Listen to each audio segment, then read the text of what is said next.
everybody, and welcome back to another episode of the Gameable Audio. I am your host, Kristoffer Schenström, and this is episode 66.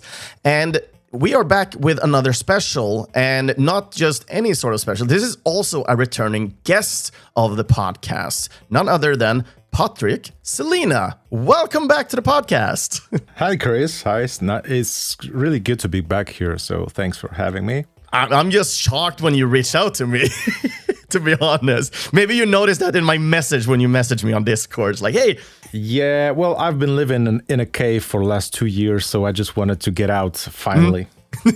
And that you shall. I mean, last time we had you on the podcast, it was on episode 27, which was released back in 15th January 2024. So it's more than 2 years ago since we spoke last time on the podcast together. Yes. But of course, we had a little bit discussions back and forth in text form, but that's not what matters today. Today, we're going to focus on mouse P.I For Hire. And just a little bit of background from my own point of view here. This is a project I've been following for a really, really long time. So when you reached out, it's like, hey, would you like to listen to the soundtrack that I made, basically? I was like, did you make this? I was so shocked when you came to me with this. It's like, I didn't know about the music or anything, really. Only been following the project itself or how it looked and the gameplay of it all.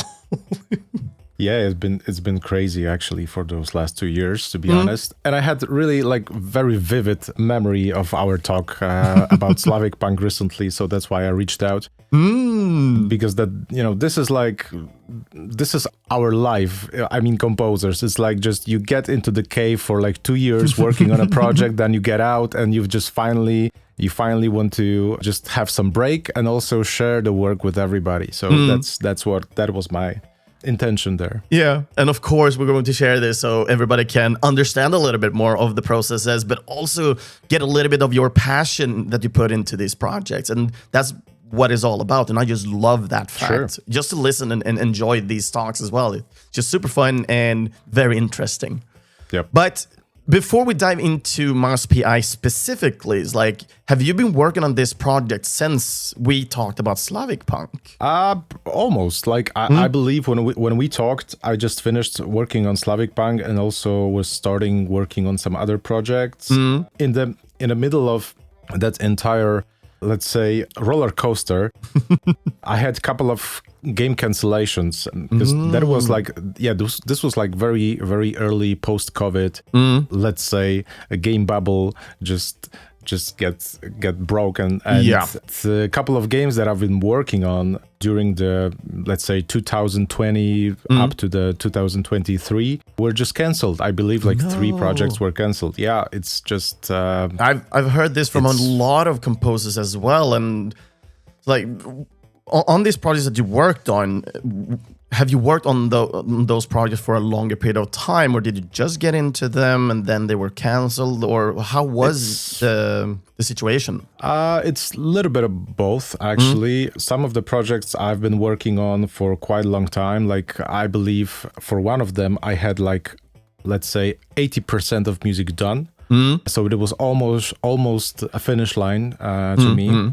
And it's been canceled. And some others were just in the middle of the process, and some were at the beginning, at least at the beginning for me, right? Because obviously it's not always the case for the composer to be involved from the beginning of the process of game production. So yeah, but sometimes it happens that I'm, let's say, contracted or commissioned to write music maybe 2 years after everybody else started. Yep. Because sometimes there is no point for the game music studio to work with the composer earlier.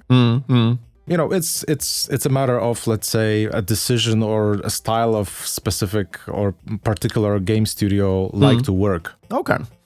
But when it comes to Mouse P.I then, it's like, when in the process did you get in the first time, and how did you get into the project? It would be interesting to hear. There's been some sort of, let's say, how do I say it in English? Like they were looking for a composer. Sorry, I just sometimes I'm trying to translate in a fly from Polish, and it just gets very chaotic. But nevertheless, they were looking for a composer, and because my very old friend Damian Czajka, who came to Fumi Games as an audio lead, just asked me if I'd like to get into the recruitation process.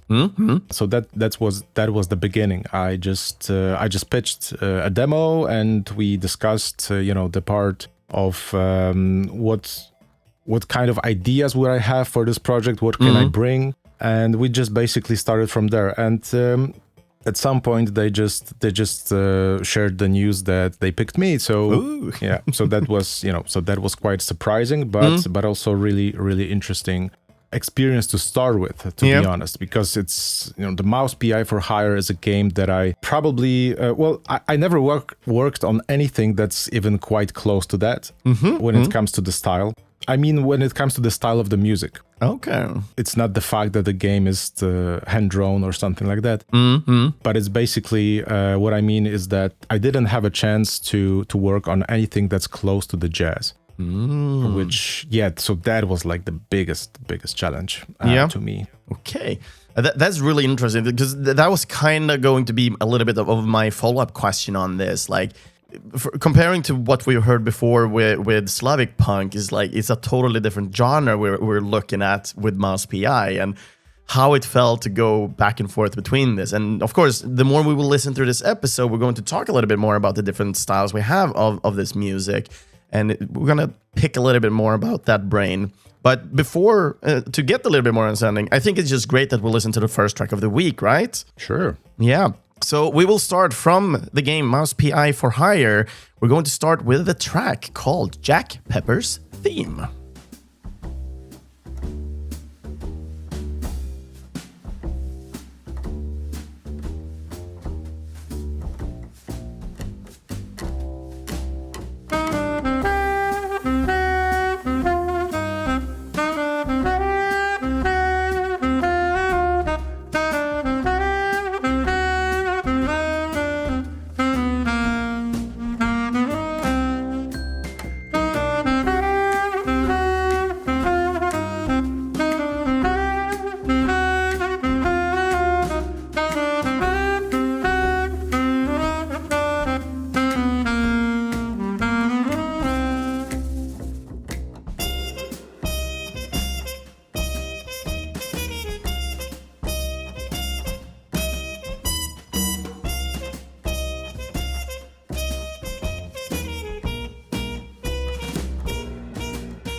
There we're fading out Jack Pepper's Theme. And for everybody who's new to the podcast, this is your first episode listening in. So after we listen to a track, I usually have this segment called Emotion. It's me sitting in my room, have my headphones on, dark room, closing my eyes, and all I take in, I listen to this track until I get an emotion or a feeling. And then I just note those down, and then I present them to the composer or artist in the episode. And for Jack Pepper's Theme, my emotion for this is a nice and calm track. It gives this real noir detective vibe in a sense.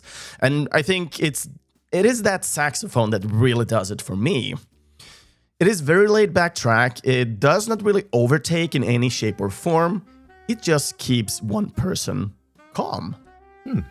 Sounds about right. Yeah, and I just love this. So first and foremost, utilizing this as some sort of like, let's take a step from here and talk a little bit more. But before we go to that specific point, this track is not solely used in just one place in this game. I actually noticed that when we have the intro, we have the company intro coming up for Fumi Games, and it has a humming version of this track. Is this something that was planned on your side, or was this something the studio did? It's really a nice surprise to me, actually, because I didn't plan that. I wouldn't even dream to ask Troy Baker to hum it. Oh, so it was him. Well, I assume that it's Troy. I assume it's Troy. I don't know. Nobody told me actually. But that was like really, really great idea, and it's a huge surprise to me. I would totally do it, especially because I had the idea for this theme. For one of the incarnations of this theme to be whistled, and we also used the whistling, the whistling version on the Steamboat level, and we also put it into the credits. That was my actually initial idea for this track to be used in the credits in the whistling version. Okay. It's interesting as well. So for me, I have not completed this game. I played as much as I could, but it's a long game, and I had limited time before we were recording this. But I tried to just understand a little bit more about the music, the implementations, and so on. And Jack Pepper's theme is also used in the main menu on the Steam version. I guess that also is used for all the console releases, I guess, as well. But I did not react to this for the credits, as we have Carnival Palace or Caravan Palace track, the Good Mouse version. Yep. But I guess we can when we're done with that, going through, because it's a pretty long credits list, I guess Jack Pepper's theme comes afterwards then as well. Yeah, it's on a playlist. I believe there are a couple of tracks in the end credits. Yeah, so it's one of them. It's one of them. It's good to know, because I didn't initially hear that. So that's why I wanted to ask a little bit further on it. So it's good that more of them comes back and so on. I love when tracks are kind of returning. Is this track used anywhere else within the game? Because I did not react to it myself while playing. Oh, yeah, sure. Because it feels a little bit like a motif. It's everywhere. It's like, well, not in this, let's say, initial form that you hear in the menu, but when it comes to the theme itself, the melody, this da-da-da-da-da-da, this thing, that it comes back every single time when you discover something. It also comes back every single time when you finish a level which connects with the other with some cutscene. So I use this a lot in a cutscene as a let's say storytelling device. Yeah, but the melody itself it's very often used as a stinger, as a jingle during the game to emphasize something or to say something, like you are moving forward, or you just discover something, or you get a clue, or you know, any of those sort of like accents that you can imagine in a game. They are very often treated with this theme. This is something that I wanted to use every single time when we do something related to the investigation, because originally it was actually called an investigation theme. Okay. This is how we actually treat it in the game. It's like for investigation, and you can also hear it, I believe, somewhere in a hub. It's quite more sneaky, I would say, because it's played probably just on the piano. Okay. But it's a little bit use calmer it everywhere. Yeah, it's much calmer, and you will find also multiple, let's say, iterations or like transformed versions of this theme played on various instruments. Like sometimes it happens that you go into the level which is, let's say, more like this sort of village oriented. So we would have this theme played on the banjo, for instance. So it's more like folk style version of it. We also have it played on some sort of like dobro guitar when you get into this, let's say, this Old West kind of environment. Yeah, so it's been played on many different occasions with different kind of instrumentation, even on solo violin. When you get to the opera, for instance, there is an opera level, and we use the solo violin, so it's more like classy version of it. That's really cool. And for people that haven't played the game or have any understanding of the game, Jack Pepper is the main character of the game, the private investigator that you're playing. So it is kind of, since it's his theme, I guess this is his motif of him running around doing his investigations. So that's kind of the core of it all then. Exactly. Yeah.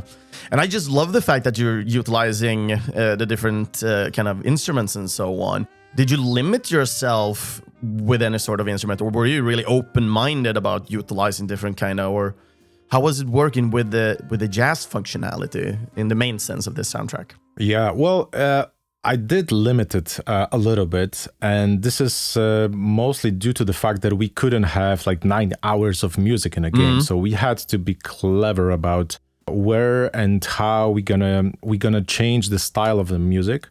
So it really matters. So it's like, the core sound is obviously this sort of like swing, jazz, and anything that's related to that. But sometimes, occasionally, when the change of the style in the gameplay, I mean in the environment that you are in, is so obvious and it's so much different than the walking on the Mausberg streets, we decided to try something different, like this sort of, let's say, Old West type of version. You will find this more like folk, bluegrass version. You will find this more like classical version played on the violin or even the piano. Piano actually is one of the instruments that allowed me to, let's say, transform some of the music, maybe not transform, but do it more, make it more universal, because piano is it's such a wide used instrument in the, like, any kind of style you can imagine. It's been the easiest way for me to get away with it when I needed to make something sound a little bit different than just like pure jazz. Oh, okay. So that one had the most impact, in a sense, on music, of making different versions of them. Yeah, true. But, sometimes you can just change the rhythm a little bit and it doesn't sound like jazz anymore. It sounds more like classical music, for instance. Obviously, all of those styles in here are so mixed and messed up that I wouldn't say that anything is like purely jazz or purely classical or purely folk. We've been having fun working on this music and just mixing everything that we can with anything, especially because this is cartoon, right? So we are not treating ourselves or the game like too seriously. So we just use the fact that we don't have to be that serious and we don't have to be that 100% accurate with everything, and we just simply, do like whatever we felt was right. Okay. Like, one last question before I feel like let's jump to the next track. But considering that I'm guessing you're not classically like understanding the full jazz then, and that kind of helped you then in a way of creating this soundtrack. Is that a correct assumption? Yeah, I guess so. There are some other styles in here which are only audible in the gameplay. You won't find them on the album. Yeah. So the album is like, let's say, a half of the music that you would hear in the gameplay. Ooh, interesting. So, yeah, nice. Obviously, it's most vivid one, right? But there is a lot of music in a gameplay which doesn't really fit into any style. You will also find things like, let's say, some sort of how do I say it? Some like experimental electronic music.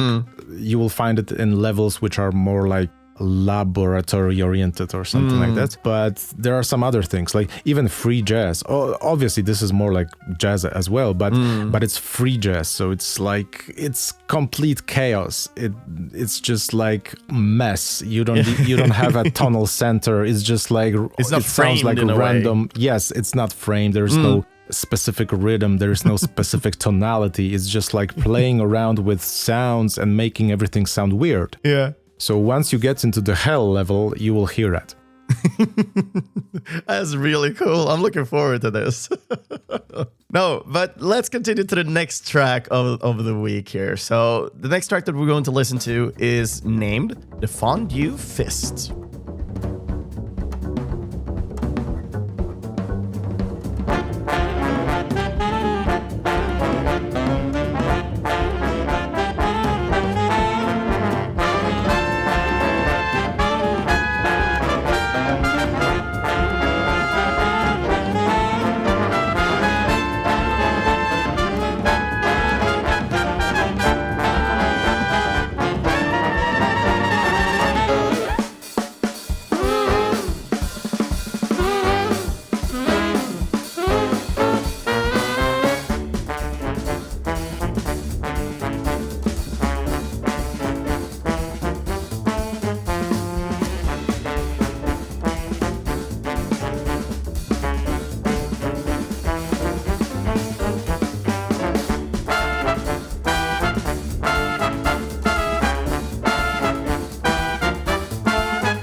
There we had Fondue Fist, and my emotion for this one, this is more of a big band vibe, and that's a lot of instrument, and especially those brass ones, it gives a lot of swimming emotion that feels both fun and engaging. And I was a little bit unsure where to place this. So like looking at the name Fondue Fist, is this used for battle music? Yeah, like most of those up-tempo tracks that you have on the album. Yeah, it's been used for. It's actually a quite interesting example of a combat music track that evolved over the time. Oh. Because I originally made it like quite short and quite simple for, let's say, the sort of like low-key combats when you are not really on some huge arena but just moving around on the map and just approaching like some single NPCs, for instance, right? So it was like for, let's say, softer type of combat. Oh. But then we realized that we actually could use some track that could switch very quickly from being like low-key combat to something much more intense. And then we just extended this track to be something more. So it has in the game, it has like there are two different versions. One is like softer, and the other one is more intense. It's much more being used on some arenas. Yeah. When it comes to being more intense, like how did you reach that point? Is it adding more instruments, or did something happen with the melody when this more dynamic thing happened? Yeah, well, basically it's we tend to, let's say, aim for specific dynamics and loudness and density of the arrangement. So if something is, let's say, quite maybe not quiet, but it's like in the lower range where you have like a maybe single instrument and maybe some softer drums and bass, it would be treated as a low intensity. And basically we just start to scaling this up. And it's not maybe the same for every single track, but we really tried to have this sort of variety of those intensities. So we always have this low, medium, and high for all the arena type of combat music. Okay, this is really, really interesting. And I've been working a little bit more with a dynamic kind of set of as well with the games and projects that I'm working on that utilizes combat in that sense. And I just love the fact that it has multifaceted like levels to it, and it creates this dynamic thing that can happen. And I just love that fact. But one thing I noticed while I was playing, and due to the fact that I also was adding a little bit of a question mark, is this used for battle music? Is the fact that from time to time, I'm always experiencing games that has, I would say, a unique sense of utilizing a specific genre of music within combat. For example, Diablo series uses very calm music even in battle areas. And looking at an FPS of this style, it's like jazz is a perfect set for this type of game when we're talking about the thematicism of it. But utilizing this type of music as battle music, for me, it kind of disappeared a little. But I guess it's a little bit because of the dynamic part of it. Because I usually notice myself noticing more of the music on the calmer sections of the game. But when I was just full battle mode, I didn't react too much to the music. Yeah, sure. How is your approach to battle music in that sense? It's kind of tricky, actually. Because we spotted the game a couple of times with Damian Czajka, my buddy, audio lead in Fumi Games. And we were like figuring out how we can actually express emotions, or rather how can we evoke emotions in players based on what we see on those levels. Because we didn't want to bang the music all the time 100%. We wanted to give the player some breathing. So even sometimes you won't hear any music in during exploration, or even in some smaller, let's say, less intense combat parts. Yeah, so it's more or less directed, actually. And to what you said about the, let's say, different kind of tempo in the combat music overall in the games, this is very This is very interesting subject, actually, but I believe it's something that's much more related to the style of the game and what kind of music you are expecting from the game.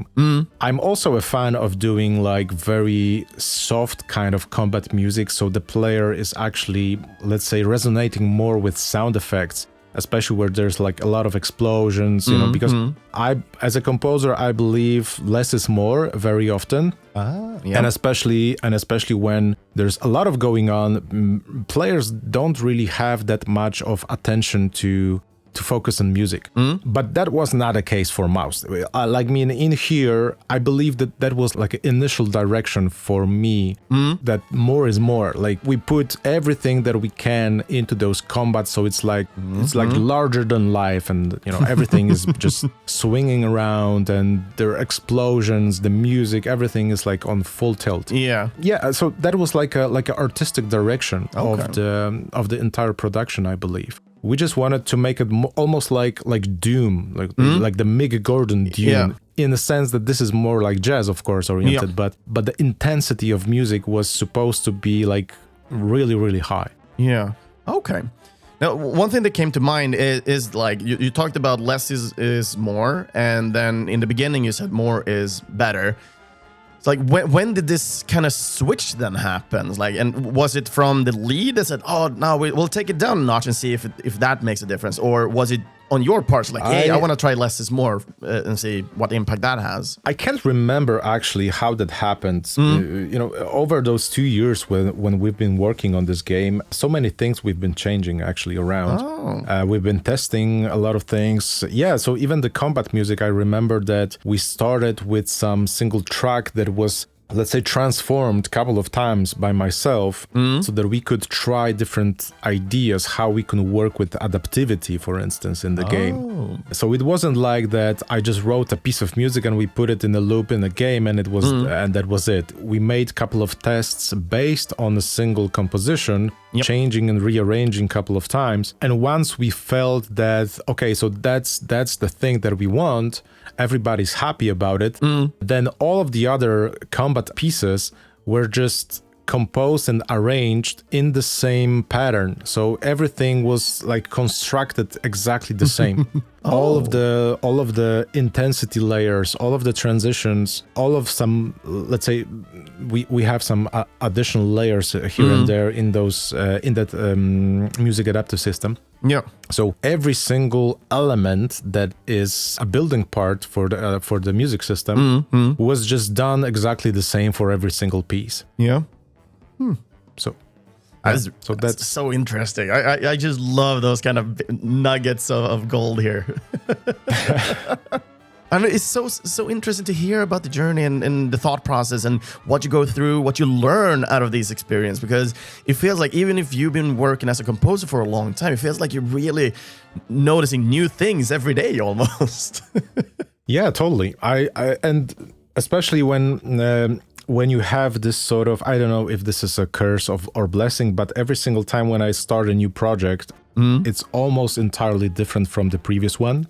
So like you just like you noticed with the Slavic punk, that is also much different. But before Slavic punk, I was working on KO the Kangaroo, which is again much different, and then so on and so forth. So almost every single project that I work on is completely different from the previous one. So it's not like I'm bringing up all of the chops that I got from the previous project and I can just continue. Every single time when I start something new, it's like, okay, so now here we go again. I have to learn everything from scratch. Sometimes it feels this way, actually. Yeah. Oh, damn. There's a lot of things to keep in mind as a composer. Damn. Yeah, but it also makes it fun, you know, because something I'm new. never bored. Yeah, it's every single time it's something new. You never know. And on the topic of something new, I think it's time for the next track of the week. So the next track that we're going to listen to is called Chasing Milford Soyer.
That was Chasing Milford Soyer. And my emotion for this track delivers on the name to the music. The track, it feels hectic and urgent, delivering a true essence of chasing someone.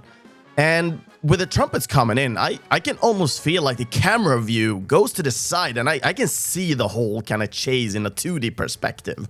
And I just love that kind of, I would say, little mind goblin in my head, just directing what's happening. Of course, I have not played this part specifically. I know the name of Milford Soyer, but I'm not going to spoil anything, so we'll just keep it at that. But I just want to hear a little bit more on like how to deliver this more hectic kind of style that also would suit into the experience of the game. This track is very unique to this entire Mouse P.I For Hire, let's say, working style. What I described before when it comes to the music adaptivity and making every single combat cue exactly the same in the structure. This one was completely different. Because this is something it's actually connecting in the game. We split it into the album, and it's quite funny because the first part is the chase of Milford Soyer that you just played, but the other part that seamlessly connects with this track is called on the album The Big Cheese Blitz. Yeah, and these are like this is like a single long track which is like 10-minute long or something. And I made this track specifically for the chase and some combat pieces during the chase. So every single time when you are in the chase mode, you hear what we called the chase of Milford Soyer. And every time when you chase is being interrupted by the combat, then you switch to something that's called on the album The Big Cheese Blitz. And when it comes to this, let's say those two tracks, which are actually one, I just didn't want to make like a single track on the album that's 10-minute long. So I decided to split it into some, let's say, more interesting form for listeners. But when you discover this track in a game, it's like it's supposed to be seamless. Like when you hear one or the other, the transition make it all seamless, and it's supposed to be like a complete linear experience. Yeah, because we are actually in the chase, so we are. The music is pumping all the time because you're supposed to chase the guy, and every single time when you are interrupted with the combat, you basically switch it. We basically switch it. Yeah, but the track itself is simply inspired by, let's say, those kind of old film chases that I searched for. I can't even remember the film, but I believe that I watched some film when I was starting out working on this piece. Okay. I'm not even saying that the music was similar, because probably it was much more orchestral rather than jazzy. But the feeling that I got from the chase was something that moved me, and I wanted to do something similar, something that would be translating the same kind of vibe. Okay. How much research did you do on jazz in order to kind of incorporate it into the game? Or did the team from Fumi Game already have some sort of like, oh, we're aiming for this type of theme and music for the game? Yeah, well, just when I started, I believe I received some sort of a playlist, like a Spotify playlist from Fumi, or maybe just some links in the document, can't remember. But basically, I received a lot of tracks that they actually already used in the game as some sort of temp tracks. I can't remember if they done it just for themselves, or maybe they were just using it to be able to present the game to some publishers. Maybe that was the case, but I'm not sure. Nevertheless, I remember that I received a list of tracks.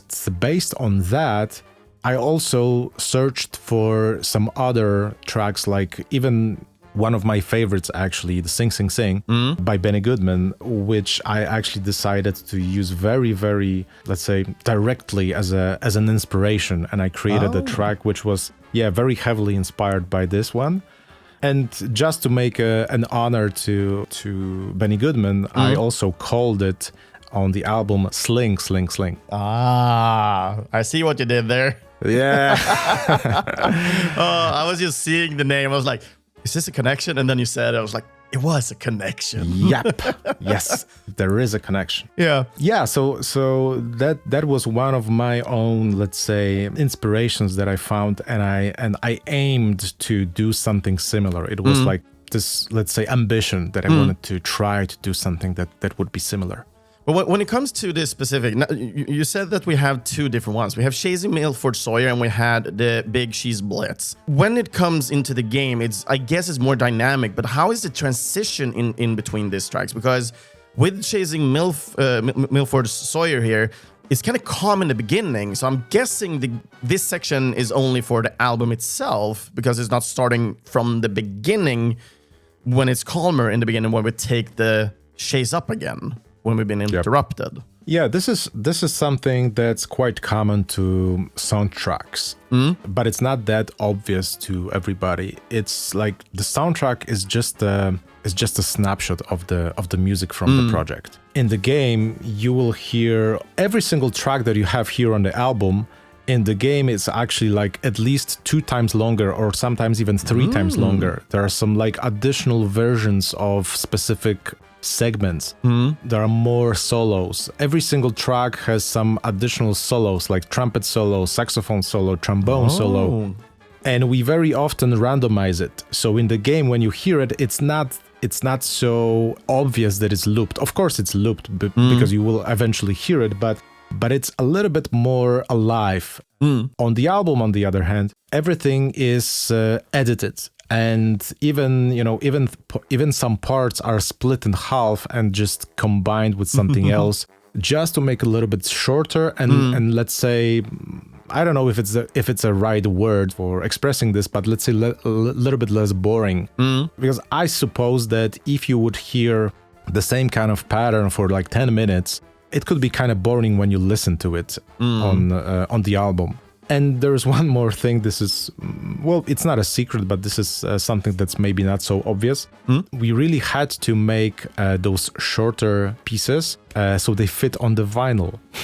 Oh, okay. So that actually makes sense then, because it's very limited space when you're doing it physical. Yes, exactly. And if this would be only the case of a digital release, there is no boundaries, right? You can put like 9 hours of music on the album, no problem. Yeah, but with vinyl, we were trying to fit into the single disc, so we really had to make it fit into this, let's say, around 50 minutes. Okay, so in the future, will there be like a digital composer cut then? I don't know. 6 hour more content. Yeah. Instead of a director's cut for film. Yeah, well, it would be nice. We'll see. We'll see. We'll see. Yeah. But we need to keep moving here. So the next track, let's go with it. This is one of my tracks that I picked. I haven't really gone saying this is your pick, this is my pick, but this is one of my picks. And this is called Mud, Ink, and Banjo.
Fading out, Mud, Ink, and Banjo.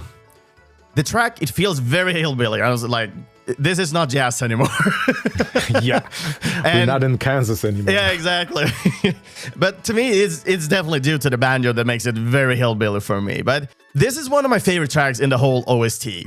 Like when we're looking at the original soundtrack that we have presented on Spotify, this is definitely my favorite track. It is fun, it is playful, and the track really resonates so much with my persona in some way. Because I feel this kind of fun and chaotic in a sense, like playful and want to be happy, like the music version of a corgi, you know, the dog. Yep. But this is what I feel. But the track itself, it is hectic. It has a lot of things going on, but yet it does not feel like it's too much. Oh, that's really good to hear, actually. Yeah. Well, yeah, the intention was to make it funny, like almost all of the tracks that we have here. Even if we do something serious, what sounds serious, like let's say those jazz noir tracks on the album, when you watch it with the cinematics, it's not so serious when you hear it with the voiceover. So the same thing goes here.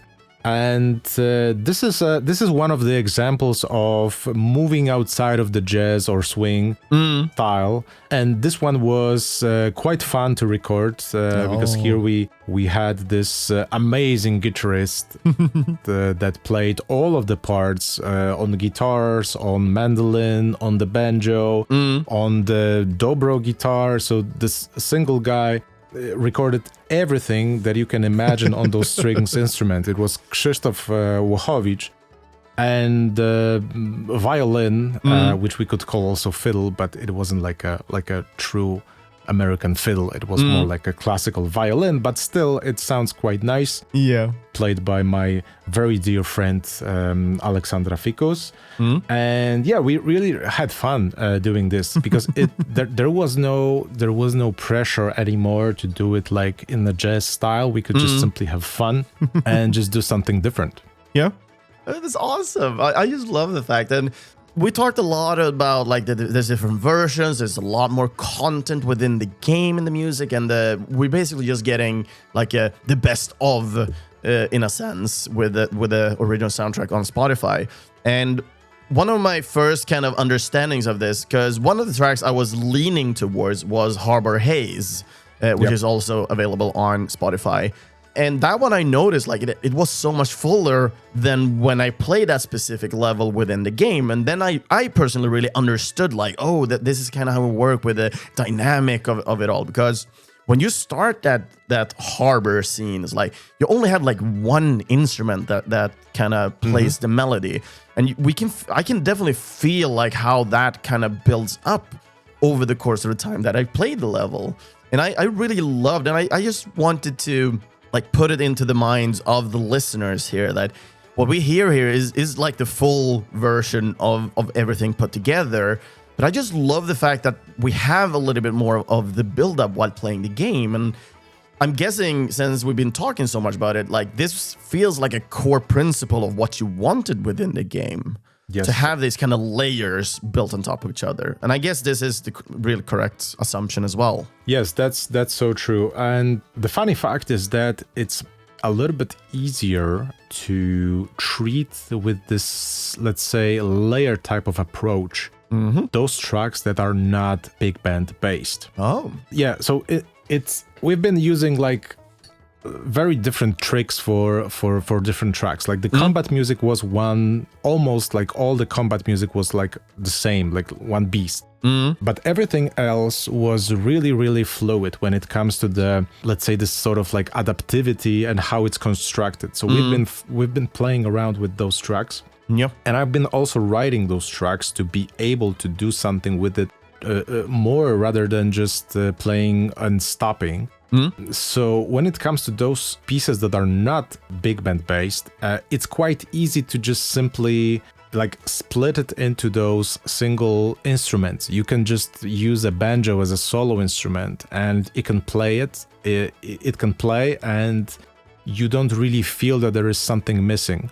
While when you would do something similar to the, let's say, big band arrangement, it's much more tricky, because when you get one family of the instruments, you may actually lose some part of the harmony and it doesn't sound correct anymore. Oh, so there's some really core identity to some styles then. Yeah, so when it comes to those big band-oriented tracks, the only thing that we do in some occasions is that we play the rhythm section without horns, because that is okay. Like, you can hear drums, bass, and piano playing together, but when it comes to the horns, we usually treat them as one. Like, we don't really separate them from each other, because it's just it wouldn't sound right. Yeah. Something felt it was missing. Yes, and so the only thing that we can do when it comes to the music adaptivity is just simply create another arrangement version rather than trying to split it. It's so much different when you do this, let's say, more modern type of cinematic music. Yeah. Because you can just simply split the track into like 10 different stems, and you can just play around with it, and it all will be like more or less okay. But when it comes to the jazz, we quickly realize that we cannot do this because it won't just sound right. Yeah. Oh, okay. It's like, and not knowing necessarily, like, you know music, but do you know jazz that well? So I'm guessing it was a real exploration and adventure going through. No, it was more like a discovery. Yeah, okay. Yeah, initially we even thought that we could do this, but when I put some demos, which I did on the computer without any real instrument recordings yet, we quickly realized that it doesn't sound okay when we just get rid of trumpets, for instance, and trombones and saxophone are playing, because there's something missing. Everything in this arrangement needs to be, it needs to connect with each other. Yeah.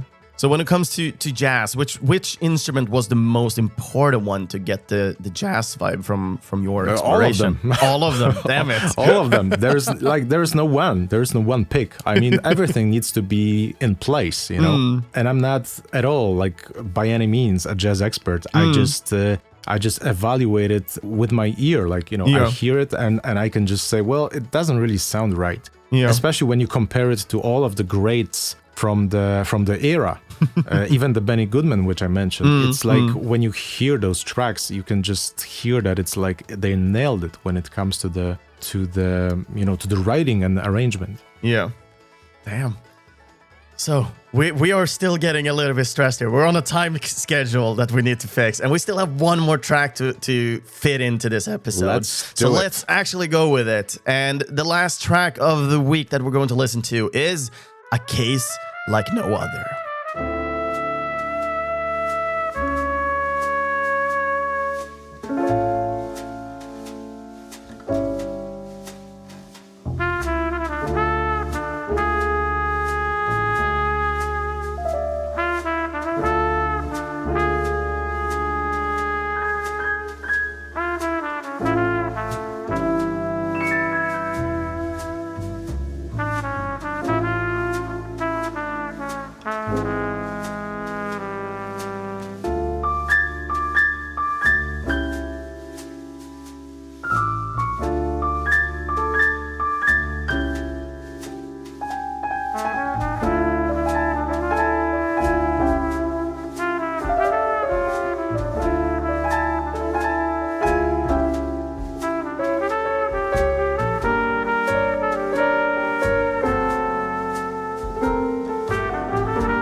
Last track of the week. This was A Case Like No Other. It felt so fluent to say that for once. A Case Like No Other. So, this track, it was calm, mysterious, and it felt a little bit like something was wrong. And not necessarily wrong with the track itself. That's not what I'm pointing out, but the thematicism of what I'm hearing in my head, something feels wrong. But it's part of the puzzle, the mystery. The track, it plays on my curiosity, and I feel like I'm in a sad, smoky bar, and I'm just there for my depressing drink and just trying to figure things out. And I don't know if it's just because it's a little bit calmer, or it's just a little bit less of an amount of instrument in this one, but what was the thought process in this specific track? If I remember correctly, this is the track that is played when you are going back to your office. Am I correct in that? I'm not sure if we play that. Well, yeah, of course, the hints like this. This is yes. This is something that we play as a stinger when you get back to the office. That's correct. But the track itself, let's say the origin of the track is as simple as you can imagine. It's just something that I had to do for an opening cinematic for the credits and for the intro, like the story intro that's been shown as a cutscene. So yeah, so the track, I wanted this to be as much film noir as I possibly can. So if you feel that's the case, I'm really happy because that was my intention. But when it comes to this overall piece, it's actually something that you would hear in two cinematics in the game. The first one just right when you just right after you jump off something. And then you see those credits, like the opening credits. Yep. And then it switches to the next cutscene automatically, which is more like a story introduction by Kacper. And Jack is just, saying something about the case and his life and so on. Yeah, so basically I was just moving along the voiceover, honestly. I was just following the voice as much as I could just to get the right pace so it really feels connected with the voice. And that's like a magic trick that I have, or like I don't know how to express it, but basically something that I use very often when I work on cinematics. I just try to follow the voice. Okay. Yeah, that's something that gives us this sort of like a tonal center and also this sort of like a tempo, or at least the feeling of the pace that you have in a cinematic. Yeah, so that was the initial idea, but it turns out that when I just finished that first cinematic, and then I realized that this little figure that I just played, like this thing, it could be something that would portray the Kacper's cruising in the city, like when he's just like, moving in the city and just discovering something. This is something that could be used there. So I believed I used that when we get into the hub, when we get back to the office, as you just noticed. Yeah. But I also used that, let's say, like simplified version of it on the map when you are choosing where you want to go next. So there's this little car going on this map, right? So that's the part where I also use a simplified version of what you hear in the cinematic, a little bit rearranged, and also just based on the piano without the trumpet, without any other instruments, maybe just some brushed snares or something. But that's it. I just wanted to create this sort of like the feeling that we are in this smoky city and it's night, and it's dangerous, and you are just grumpy detective. Yeah, he is a little bit grumpy, but I guess considering the situation he's in, I would also most likely be grumpy. Totally. No, considering it's like we have this kind of noir detective kind of game here. Me and my friend, we were listening through these tracks because I was like, yeah, these are the tracks that we're going to listen to. Both him and I are like, is noir jazz or jazz noir like a subgenre of jazz? Or is jazz just very fitted for noir films? Do you know? I don't know. No. I don't know. Chicken or egg, I just impossible.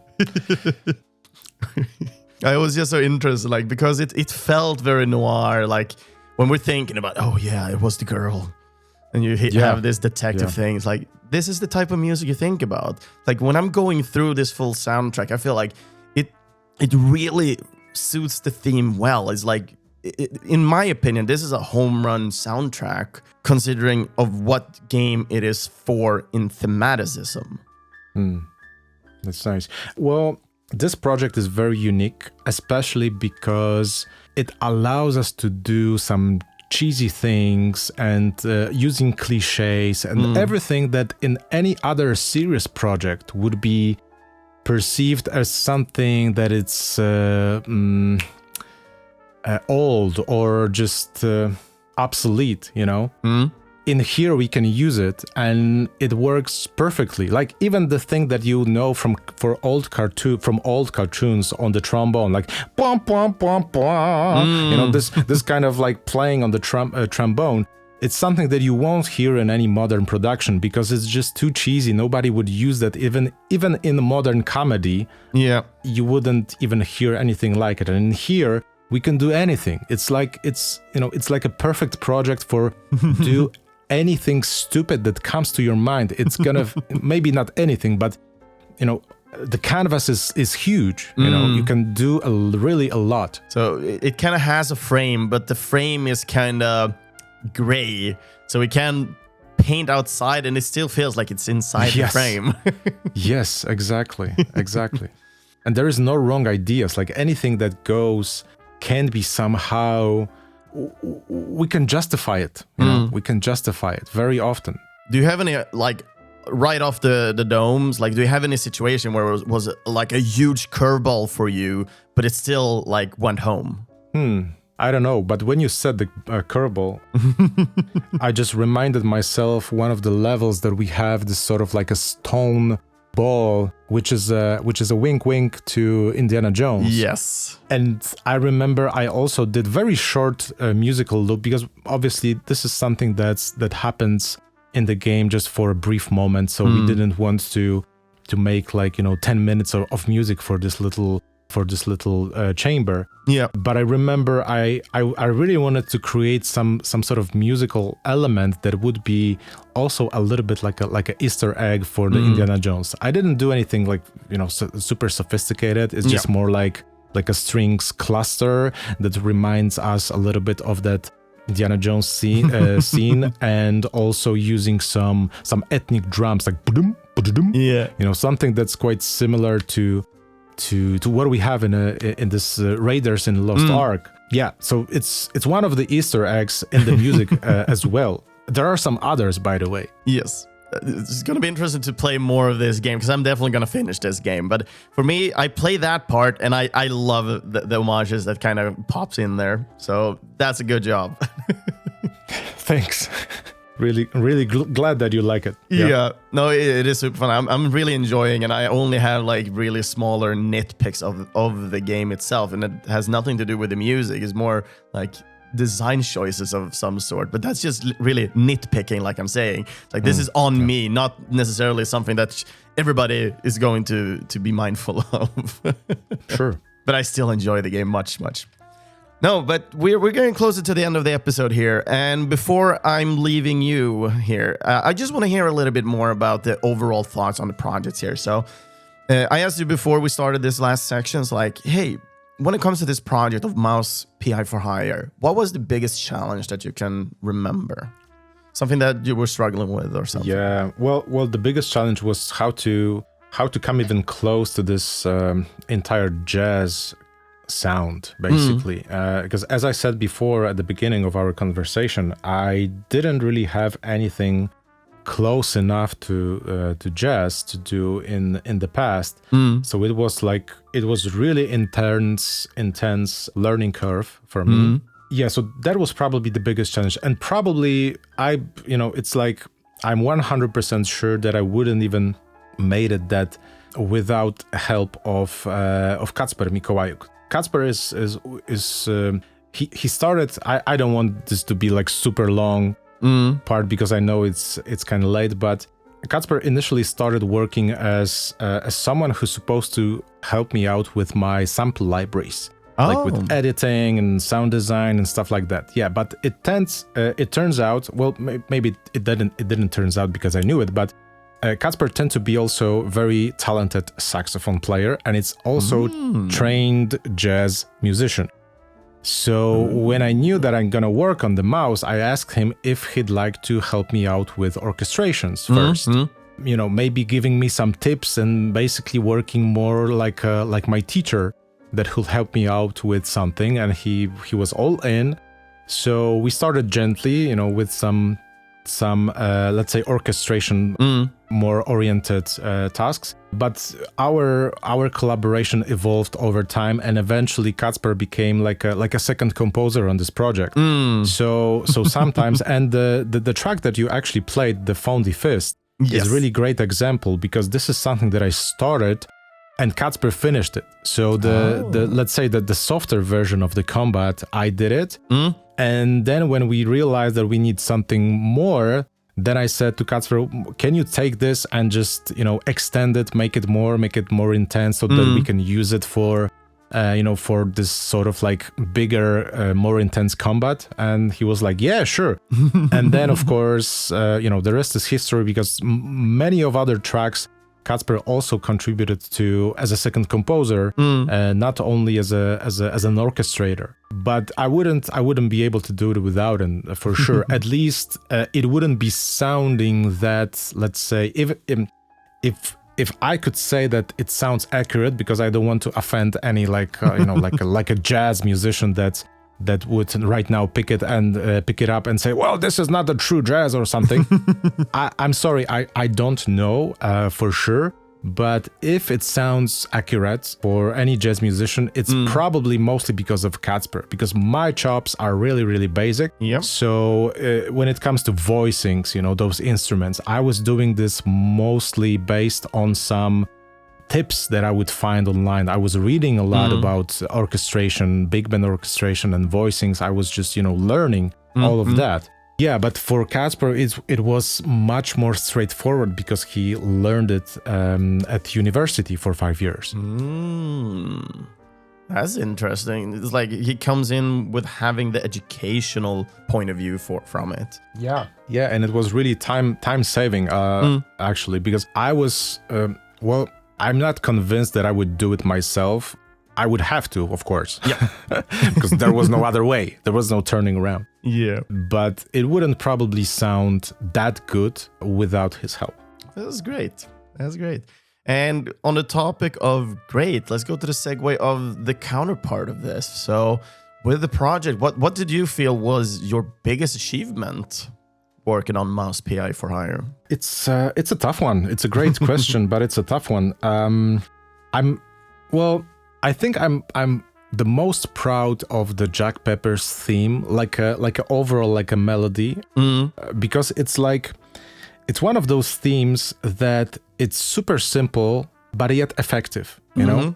Because sometimes when we compose themes, we try to do something, something new, something different, but also something that sounds inevitable. So that everybody can resonate with it, where anybody can whistle it. Yeah. So that was my original intention, to make the theme so simple that someone or anyone could whistle it.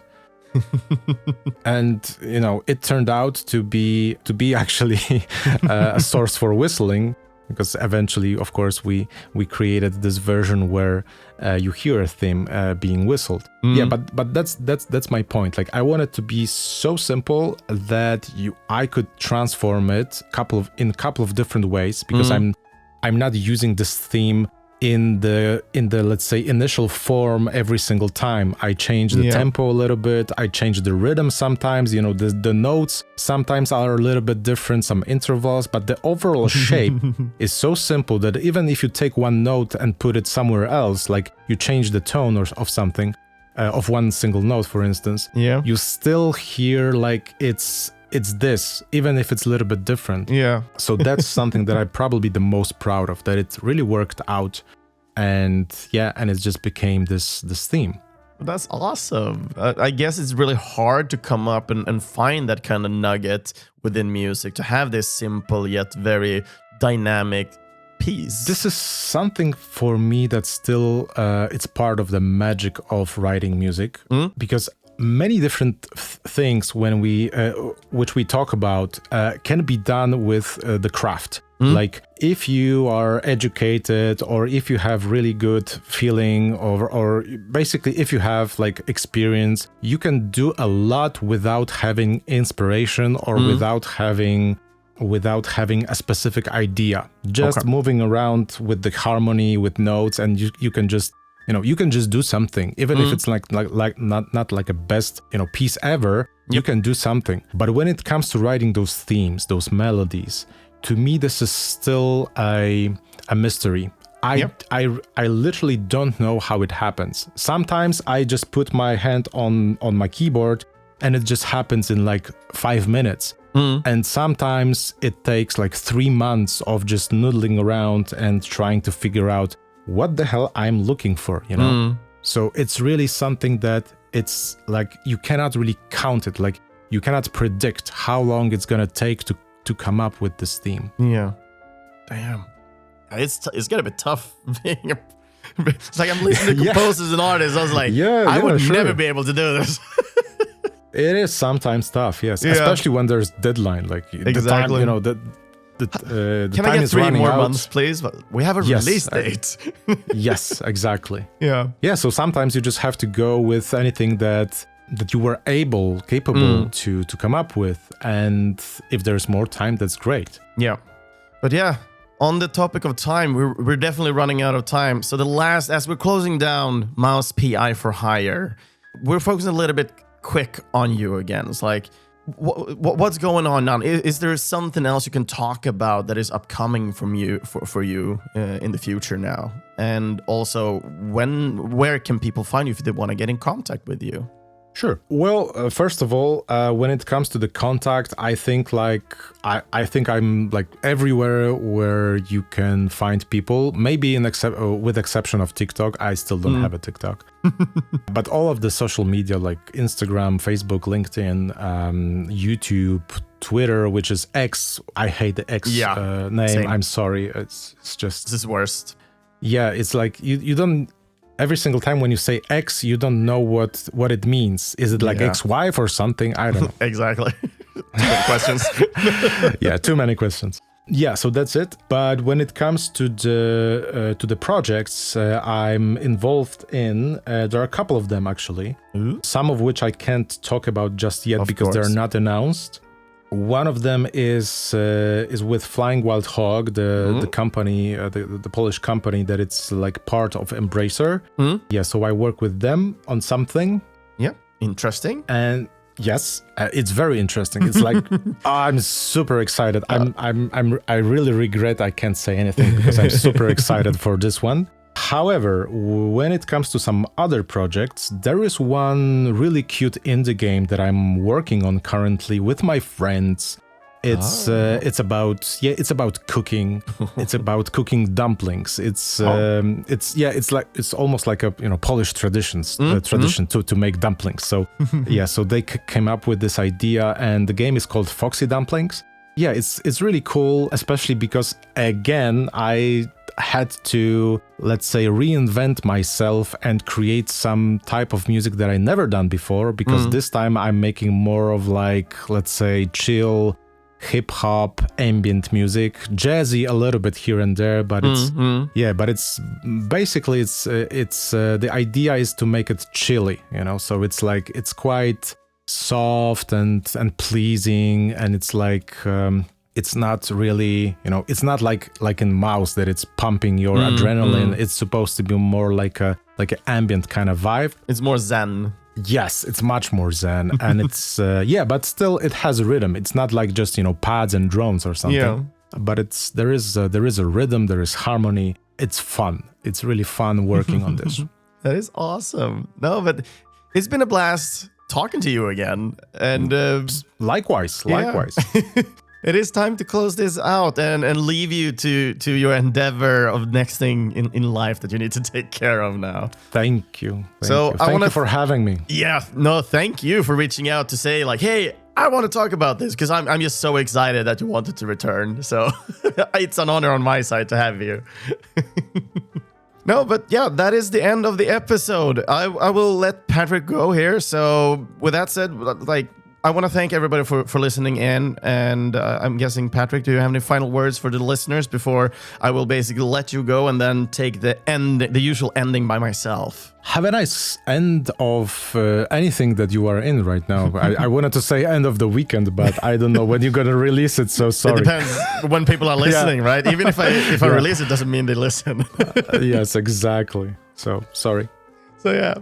No, but everybody, take care out there. And thank you so much for joining in, Patryk, and take care. Thanks. And that's where we cut the episode. And I really wanted to thank Patryk for joining in on this. It was really an honor. But yeah, if you, the listener, really enjoyed this episode and want to find other episodes just like this one of Gameable Audio, you find that over on Spotify. You have it on Amazon Music, Apple Podcasts, and Pocket Cast. Don't forget to also subscribe to our YouTube channel where we have it. It would be amazing if more people would like to follow there and just give a little bit more following support. Because we're still trying to lift up those numbers to see more people finding the podcast, basically, to just be able to spread this mouth to mouth and just organically as well. That would be amazing. But you can also feel free to follow and comment on one of our social medias, or both, if you prefer that. It would be amazing as well. But you find us either on Facebook or on Instagram. Just search for Gameable Audio and you'll find us there. And for people who want to join in on, I have never really talked about it, but we have a Discord server as well. And those are found in the episode description. Just join and hang out with other people that love and adore video game music. And it's a great way to be able to talk to the composers as well, as they are joining in on the Discord as well. So if you have any questions after listening to this episode, like, yeah, I really like the Fondue, what was the name now again? Yeah, the Fondue Fist. And it's like, Chris never said this question. I really want to have this. Then feel free to join the Discord and be able to talk to Patryk directly in the chat and just get the answers. It would be amazing to get more people into that loop as well. And if you want to support this podcast financially and also get a little bit out of it from time to time, then feel free to support our Patreon page and become a Patreon backer. And by being a backer, no matter which level you are, you will get a shout out in the podcast as well. So the amazing Patreon backers that we do have today is Daniel Onemark, Lars Schenström, Tito Schenström, Kevin Wikström, Sanders Wikström, and Mats El Kebab Tapper Holmqvist. Thank you so much for supporting this podcast financially. It helps a lot with the things that I need to pay for and just keeping the links and everything up and hosted, basically. And links on that topic, links where you can find and either buy and support the composer behind the music, which was Patryk Scelina this time, and also the game, the studio and everything. You'll find those in the episode description. And the podcast theme music was, as always, done by the amazing Thor Myrdal. And with that said, my name is Kristoffer Schenström. This was episode 66 on Mouse, P.I For Hire. And that was together with the composer of Patryk Scelina. Thank you so much for listening in. And see you guys next time.